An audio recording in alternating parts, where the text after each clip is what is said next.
Tens of thousands of unaccompanied children arrive at the U.S.-Mexico border each year, most coming from Central America. It's a long, often dangerous journey, and Amna Navaz spoke to a group of sisters making the trek alone. And she joins us now from the Arizona border. Amna? Jeff, that's right. Just yesterday, in a remote stretch of the Arizona border with Mexico, we met three young girls, three sisters.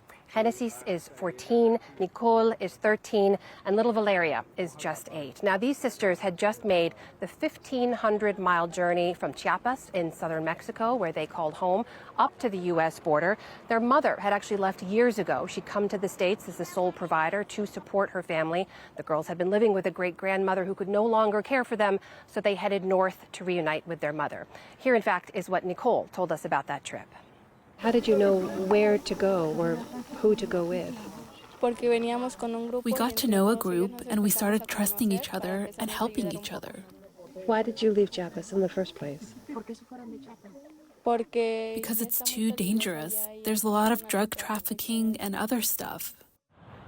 Jeff, as remarkable as it is to see three young girls who have made that very long, very dangerous journey on their own, these sisters are part of a growing trend officials tell us they are seeing at the U.S. southern border. More unaccompanied minors arriving there. In 2022, a record high of over 150,000. And like other people arriving at the border, they are coming from more and more countries. So we've seen some officials tell us they've seen unaccompanied children arriving from as far away as Egypt, India, and China. Jeff? And these journeys are incredibly dangerous for anybody, let alone three young girls traveling without adults. What did the sisters you met say about that?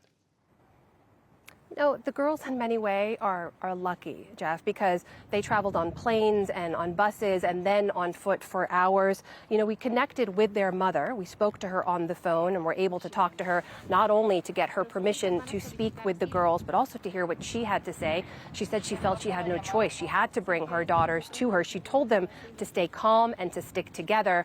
I asked, actually, the youngest girl, Valeria, if she was scared at any point in the journey. Here's what she said. Was it scary at any time? Was she worried? Dime acerca del viaje. ¿Tuviste miedo? No. ¿Por qué no? ¿Por qué no? ¿Por qué no? Because you were with your sister? Porque estabas con tus hermanas. You know, Jeff, when we met the girls, they had been out there for hours. They'd long run out of food and water. The humanitarian aid group we were with, the Green Valley Samaritans, offered both, but they were waiting for Border Patrol to come and pick them up as unaccompanied minors, they would be prioritized. I should mention, when we left them, hours went by. Because of some confusion and a lack of Border Patrol resources, the girls somehow got left behind at the wall with a larger migrant group. Night fell and the temperatures dropped. It is pitch black out there in rough terrain. It's dangerous with the cartels coming through. And the girls, in a panic, called their mother, who called us.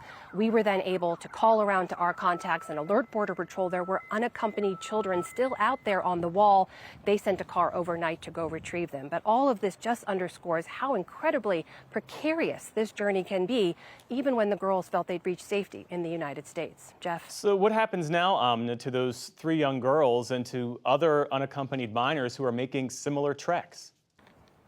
Well, for these three girls, there is now a multi-agency effort that's been triggered. They'll be passed into HHS custody, which has a system to care and house unaccompanied migrant children. They will vet their mother, hopefully reunite them in the coming weeks. We'll continue to follow their story.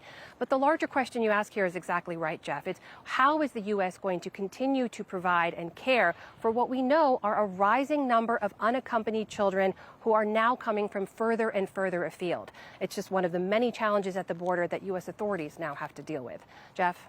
Amna Navaz, incredible reporting by you and your team there. We will see you back here tomorrow evening. Thanks, Jeff.